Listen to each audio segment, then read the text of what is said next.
Oi, boa noite, tudo bom? Super descabelada, segunda-feira, já viajamos, já trabalhamos, já estudamos, já cuidamos do filho e agora vim contar pra vocês sobre o quê? Sobre casamento! O que nós vamos dizer de casamento? Bom, eu posso falar sobre casamento, não só a parte civil, que é que eu estudei, que eu vou vir falar pra vocês, como casamento propriamente dito. Eu sou casada há 6 anos ou 7, entre 5 e 8, uma coisa assim. Super bem casada, então sei falar de casamento nos dois sentidos, mas aqui a gente vai falar de casamento na parte civil, que é o que cai pra vocês e que é o que interessa. Bom, começando, onde é que está o casamento? Onde é que começamos a estudar casamento? Na Constituição Federal. Porque a Constituição Federal, que é a nossa lei maior, já falamos sobre isso, ela protege a entidade familiar. E o casamento é uma das formas de constituir a entidade familiar. Então, essa proteção do casamento vem lá desde a Constituição. Certo? Tem o princípio da pluralidade das entidades familiares. Antigamente, se tinha família com o casamento entre um homem e uma mulher. E tinha que ser pessoas de sexo diferente. E aí, gente? E hoje? Como é que funciona isso? Hoje, tanto o STF quanto o STJ são pacíficos em aceitar casamento de casais homossexuais, homem com homem, mulher com mulher. Posso casar com meu cachorro? Eu amo meu cachorro. Não, são duas pessoas. Duas pessoas. Tá certo eu dizer que o casamento é entre duas pessoas capazes? Pegadinha do malandro. Não. Casamento não é entre duas pessoas capazes. Porque a pessoa pode não ser totalmente capaz civilmente. Por exemplo, um menor de 16 anos, ele não é capaz civilmente, a gente sabe, não é completamente capaz. Mas ele pode casar? Pode. Pode casar. Vamos falar sobre isso. Então, cuidado com a pegadinha de dizer que casamento é entre duas pessoas capazes. Não é entre duas pessoas capazes. É entre duas pessoas? Sim. Posso casar comigo mesmo? Eu me amo, mim comigo, minha autoestima é maravilhosa. Não. Tem que ser duas pessoas diferentes. E daí eu fiz um videozinho final de semana que talvez vocês, quem viu, pode lembrar, sobre o poliamor. As famílias que são formadas por diversas pessoas, os chamados trisais, quadrisais. O que vocês pensam sobre isso? O direito brasileiro ainda, ou não sei se vai ou se não vai, não aceita essa forma de casamento entre trisais e quadrisais, certo? E eu deixo o questionamento aqui para vocês dessa parte, perguntando: seria uma evolução, uma revolução ou um retrocesso? Permitir essa forma de casamento entre 3 pessoas, entre 4 pessoas? Porque já existe, já tá na mídia o chamado poliamor. Faticamente elas existem, mas será que o direito vai encampar essa ideia? Vamos esperar para ver. Bom, casamento então, o que é casamento? É uma das formas de constituir família. Casamento é formal, é solene. Eu não posso chegar, tô casada com ele, porque eu tô casada com ele, não. Ou com ela. É formal, é solene, exige registro lá no cartório e tem efeito além daquelas pessoas que estão casando. Vejam bem que os efeitos não são apenas efeitos patrimoniais. Existem outros efeitos, gente, além do casamento. Por exemplo, eu sou responsável pela minha sogra. Eu sou responsável pelo meu cunhado. Os nossos filhos. Então, são vários efeitos do casamento que vão muito além do casal, certo? Natureza. Qual é a natureza do casamento? O casamento é um contrato, certo? Ai, que fria, casamento é um contrato, casamento é amor, casamento é lindo. Não, no direito civil brasileiro ele é um contrato. Vamos assinar um contrato de casamento, inclusive com cláusulas sobre bens, planos, e aí, gente, vamos assinar qual plano, vai ser all inclusive, vai ser meio a meio, depois a gente vai ver nos regimes de bens. Mas é mais ou menos assim, é um contrato, beleza? Um contrato de casamento, então, que pode ser desfeito se não houver filhos e se tiver consenso. Esse divórcio pode ser diretamente no cartório. Isso é previsto lá na Lei 11.441 de 2007. Pode fazer diretamente lá, se não houver menores e se houver consenso entre o casal, futuro ex-casal. Futuro ex-casal, entenderam? Noivado. O que é noivado? É uma promessa de casamento. O que vale? União estável. Noivado, ok? Mesma coisa? Negativo. O noivado é meramente uma promessa de casamento. Nada a ver com união estável. Inclusive, o casamento em si é muito diferente da união estável. União estável tem que ter convivência diária, certo? O que o noivado não precisa ter. Eu posso ser noiva de uma pessoa que eu conheci na internet, noivar com essa pessoa, casar com essa pessoa, daí é outros 500, mas enquanto noiva é meramente uma promessa de casamento, certo? No Brasil, o que vale é o casamento civil. Gente, pode casamento na igreja? Pode, mas ele é válido? Sim, ele é válido, se depois ele for homologado. Posso casar fora do país? Sim, eu posso ir lá no consulado. Se dois brasileiros quiserem casar lá em outro país, vai no consulado. Pode casar? Pode. É gratuito? Para os pobres, é. Como é que eu vou dizer se eu sou pobre ou não? Basta uma declaração, tá lá nos artigos 98 e 99 do CPC.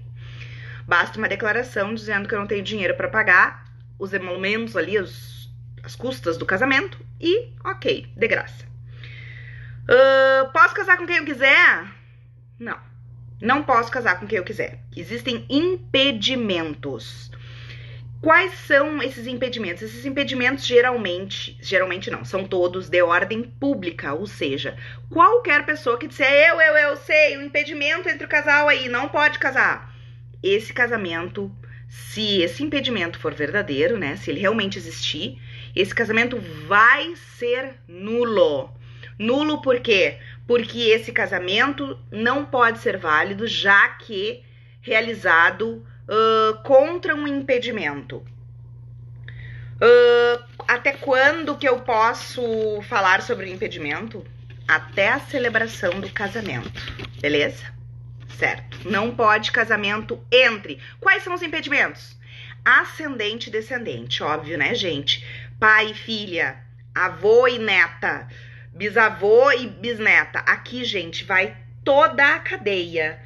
Não importa qual é o grau, ascendente e descendente não pode casar, certo?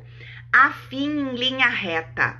O que é afim? Afinidade é a sogra casar com o genro, é o sogro casar com a nora, linha reta. Afinidades, eu falei pra vocês, isso é um dos efeitos do casamento, né, gente? A família do noivo não é mais só do noivo, né? A família do casado, enfim, é minha também agora. Por isso que os antigos dizem, escolhe a pessoa com quem vai casar pela família, porque na verdade tu casa com a família. Depois, se tu te divorcia da pessoa, tu continua com a afinidade com a família da pessoa. Cuidado com quem vai casar, com a família de quem vai casar. Enfim, afins em linha reta não pode casar. Irmãos não podem casar. Colaterais até o 3º grau não podem casar. Como é que eu vou saber que grau é? Já expliquei pra vocês. Já expliquei que a gente conta como? Vai até o ascendente comum e volta. Posso casar com meu primo? Posso, por quê? Porque primo é colateral de 4º grau. Primo eu conto a minha tia, vou pra minha mãe, vou pra minha avó, volto pra minha tia, da minha mãe. Eu, minha mãe, 1, minha avó, 2, minha tia, 3, meu primo, 4. Primo, então, é de quarto grau. Posso casar? Posso. E tio? Não, tio é de terceiro grau. Gente, aqui tem uma exceção. Posso casar com tio ou com tia se tiver um exame de compatibilidade sanguíneo, tá? Havendo esse exame, eu posso casar. Se não tiver esse exame, não posso casar. Primo é quarto grau? Pode, pode. Causas impeditivas é diferente de causas suspensivas. Causas impeditivas impedem o casamento, anulam o casamento. As causas suspensivas, enquanto elas durarem, eu não posso casar. Certo? O divorciado, por exemplo, enquanto não sair a partilha de bens do casado, do divorciado, ele não pode casar. Suspende, mas não anula o casamento como os impeditivos.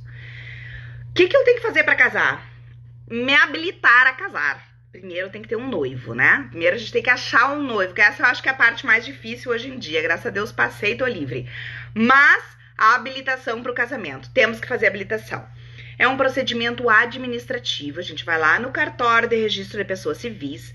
Ele vai pedir um monte de documento. Onde é que tu nasceu, onde é que tu não nasceu, quem são teus pais. Vamos fazer a verificação dos impedimentos, certo? Os impedimentos matrimoniais, que foram os que a gente falou. Tem que ter idade núbil. Quanto que é a idade núbil? 16 anos. Mas com 16 anos eu não sou capaz, Juliana. O Código Civil diz que eu sou capaz plenamente depois dos 18. Então, gente, por isso que eu disse, cuidado com a frase. Casamento é só entre pessoas capazes? Não. O 16 anos... não é completamente capaz, mas ele pode casar com a anuência dos pais. Se os pais não deixarem, ele pode pedir, o juiz suplementa essa anuência dos pais, certo? Documentos, vai ter um edital. O edital vai ser publicado no jornal e daí todo mundo, quem te souber de impedimento desse casal, fale agora ou cale-se para sempre. Não, não é bem assim. Vai sair o edital lá com os nubentes e daí quem quiser falar de algum impedimento, pode. Passou o prazo, ninguém impugnou aquele edital, tá tudo certo, não tem impedimento nenhum, a pessoa ganha uma habilitação, um papelzinho. Aquele papelzinho é válido por 90 dias. Dentro de 90 dias eu tenho que fazer a celebração do casamento, certo? E aqui nessa parte eles têm que dizer se vão usar o sobrenome do cônjuge ou não, certo? Também eles escolhem o regime de bens. Celebração do casamento pode ser no cartório, pode ser na igreja, pode ser na casa dos noivos, onde quiser, certo? Pode casar pessoalmente, eu e o nubente, ou por procuração. Aí a pessoa diz, meu Deus, quem casará por procuração? Gente, isso é super comum. Por quê? Porque funcionário público, servidor público, tem direito à chamada licença gala. São 8 dias depois do casamento. O que o pessoal faz? Deixa a procuração para 2 padrinhos irem lá casar, fazer o casamento no cartório por procuração, e eles vão para lua de mel no sábado. Aí eles aproveitam sábado e domingo mais 8 dias da licença gala. Entenderam por quê? O que mais que eu anotei aqui para falar com vocês? Certo, o juiz declara casado, então. Relativização das formas de casamento. Nem sempre o casamento tem que ser naquela solenidade no cartório. Por exemplo, se tem uma moléstia grave, se um dos nubentes, também chamado de consortes, tudo junto, não é consortes, até porque pode ser uns com azar. Que piada boa, hein? Com moléstia grave, desde que eles já estejam habilitados, ou seja, tiveram todo aquele processo no cartório, já tem habilitação, e daí um tem uma doença grave. Eles podem casar. Vai lá o pessoal do cartório, lá onde essa pessoa está, e faz o casamento. Diferente do casamento nuncupativo. Again,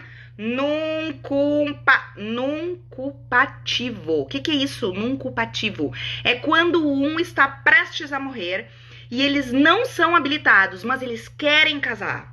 Esse casamento vai ser por separação de bens. Vejam bem, deu um baita golpe, a pessoa tava lá quase morrendo, foi lá e casou. Não, tem que ser por separação de bens. E aí, gente, não é o pessoal do cartório que faz, tem que estar presente no mínimo 6 testemunhas, 6 testemunhas. Essas testemunhas não podem ser parentes até o 2º grau dos nubentes. E esse casamento nuncupativo, ele é homologado depois pelo juiz e sempre pela separação, regime de separação de bens. Quais são os efeitos do casamento? Estabelecimento de comunhão de vida, o lar conjugal, o domicílio conjugal vai ser um só, contribuição proporcional para manutenção de bens, deveres e direitos recíprocos. Aí tá o direito também, né, gente? Direito, né, como é que eu vou dizer? De transar. Tá aí. É direito e é dever dos cônjuges, tem que cumprir. Deveres recíprocos, então. Presunção de paternidade dos filhos havidos durante o casamento. Os filhos, durante o casamento, são presumidamente daquela pessoa com quem eu sou casada, certo? Muda o estado civil, o casamento, claro, de solteiro ou de divorciado passa a ser estado civil casado. Gera o parentesco por afinidade com a família do cônjuge. E eu quero falar pra vocês, então, uma diferença que, claro, não dá pra falar de casamento sem falar de concubinato, porque todos os livros trazem, e alguns, me chamou a atenção que tem um livro que fala sobre concubinato próprio e concubinato impróprio, chamado puro e impuro. Concubinato puro é aquele que pode, seria hoje a nossa união estável, não se chama concubinato puro, ninguém vai dizer, estou em concubinato puro com esta pessoa, não, estou em união estável com essa pessoa. Já o concubinato impuro é o concubinato mesmo, ou seja, aquela pessoa que é casada com uma pessoa e ela arranja outra família na camufla. Entenderam? Feio isso, né? O Código Civil desestimula o concubinato impuro. Por quê? Porque ele prevê a anulação da doação de bem do concubino para o amante. E essa anulação pode ser feita pelo esposo ou esposa traído, certo? Então, o Código Civil desestimula o concubinato. Certo, não, o concubinato impuro, no caso, né? Também não gera direito sucessório e nem direito previdenciário. Ok. O que dissolve o casamento? A morte, a anulação e o divórcio. Isso é certo. Bem interessante que essa semana passada o STJ disse que o divórcio pode acontecer, mas os cônjuges ficam com direito à visitação. Aí vocês vão dizer, sim, né? Tem filho, tem direito à visitação. Não, no caso foi a visitação do cachorro. Sim, eles foram até o STJ para perguntar se existe direito de visitação do cachorro. E o STJ disse que sim, que o animal em comum não é um bem e gera, então, direito à visitação do cônjuge. Quais são os regimes de bem mesmo? Bom, como eu falei para vocês, o casamento é um contrato. E a gente pode fazer vários planos, né? Não só planos de vida, como planos patrimoniais. Como eu falei, all inclusive, meio a meio, meia pensão, só café da manhã. A gente tem várias opções. Patrimonial do casamento. Quando é que é obrigatório o regime de separação de bens? Casamento não compatível. Mais de cuidado que isso não tá no código. Lá no Código Civil vai dizer o seguinte: é obrigatória a separação de bens mais de 70 anos, quando casou com condição suspensiva e se eles casaram com suprimento judicial. Aí vocês têm que lembrar lá, casamento não culpativo. É com suprimento judicial, mas o suprimento é posterior ao casamento não culpativo. Lembram? Que primeiro eles casam com 6 testemunhas, que não pode ser parente até 2º grau, e depois o juiz homologa. Então, esse suprimento é posterior, tá, gente? E é separação de bens, certo? Além do regime de separação, o que a gente pode fazer? O que a gente pode escolher nesse pacto antinupcial? Será que a gente pode prever, assim, uma indenização pela traição? Não, não pode. Não pode nem prever uma indenização pela traição e nem abrir mão da fidelidade, porque tanto a fidelidade quanto a comunhão do lar conjugal são próprios do casamento. E essas dois institutos, tanto a fidelidade quanto a divisão do lar conjugal, não são próprios da união estável. Aí tá uma diferença bem legal de falar, gente. Posso colocar no pacto antinupcial a divisão de afazeres domésticos? Yeah, baby. Que droga que eu não estudei essa matéria antes de casar pra fazer meu pacto antinupcial, pra separar tudo ali, ó. Quem é que faz isso, quem é que faz aquele outro, tu descumpriu o pacto antinupcial. Não é assim, gente. Quem é casado sabe que não é assim. Que a gente faz tabelinha e a tabelinha é descumprida e a gente divide de novo e também é descumprido e né, assim, e vai indo e se ama do mesmo jeito. Enfim, pode então, gente, afazeres do lar conjugal, pode dividir no pacto antinupcial, sim. Quais são os regimes de bem? Comunhão universal de bem. Tudo é dos dois. Tudo menos o que for doado ou sucedido por um dos cônjuges, que um dos cônjuges ganhou, e daí ele tem aquela cláusula de incomunicabilidade. Por exemplo, se meu pai me deixou um apartamento com cláusula de incomunicabilidade para o meu cônjuge, este bem não vai entrar no regime de bens, no regime de comunhão universal de bens. Agora, os bens anteriores, que sem essa cláusula de incomunicabilidade, entram. Todos os regimes precisam de pacto antinupcial. Janinha, seguinte.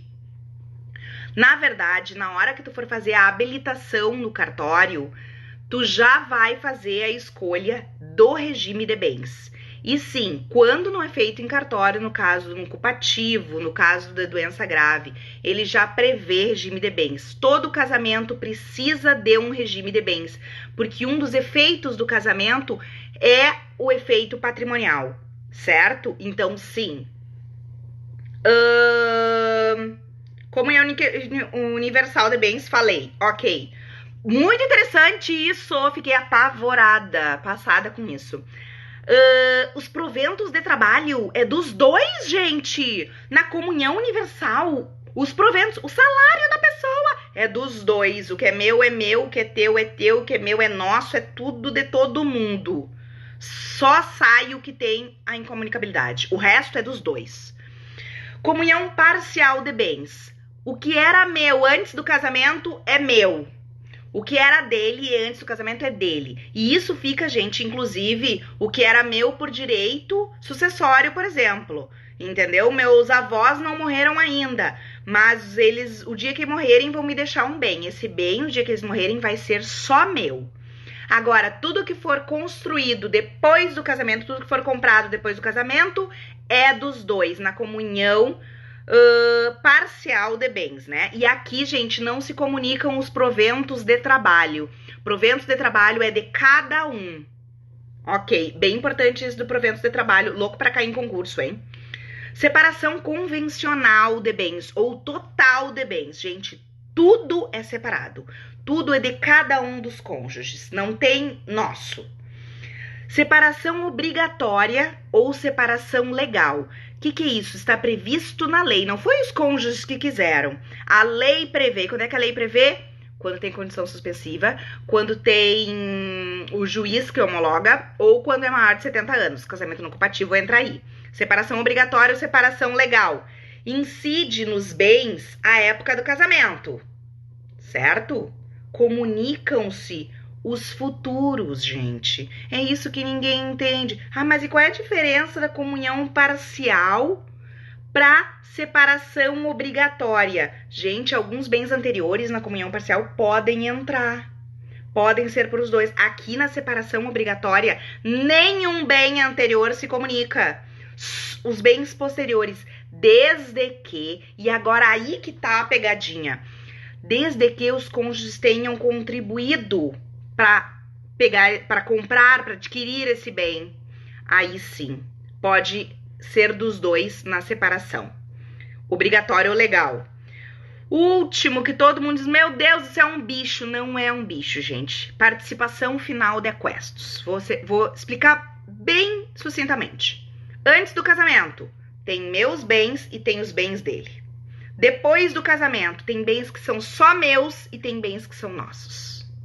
Sim? Antes do casamento, os bens anteriores, tem meus e tem os dele. Casou, tem bens que são só meus. Eu comprei esse carro pra mim, esse carro é só meu. Agora, nós compramos uma casa juntos. Então, aquele carro ali é só meu e a casa é nossa. Certo? Então, divisão, então, depois do casamento. Tem o nosso e tem o meu. Ok. Gente, era isso.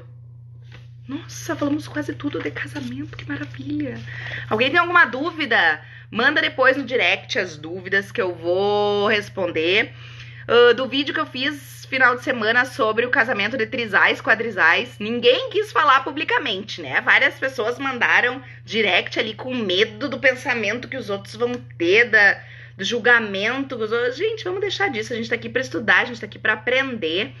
E é legal essa troca de pensamentos. Eu tava pensando de uma maneira, que eu não vou falar aqui o que é, pra já não incitar vocês a pensarem da mesma maneira. Mas eu tava pensando de uma maneira, depois eu li um direct que uma pessoa me mandou e tipo, nossa, tem esse porém mesmo, eu não tava pensando nisso. Então, a gente cresce aqui mutuamente.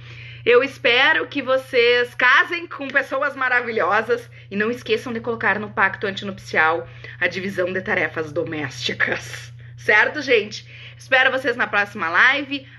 Me pediram live sobre as formas de peculato, que cai sempre nos concursos. Daí eu já pensei, por que não fazer então uma live dos crimes funcionais como um todo, né, gente? Desde ali do artigo do 312 até o artigo 327. Então a próxima live vai ser sobre isso. Quem ficou com dúvidas sobre a live do casamento, tô esperando as dúvidas. Espero já ter tirado as que perguntaram aqui. Um beijo, até a próxima.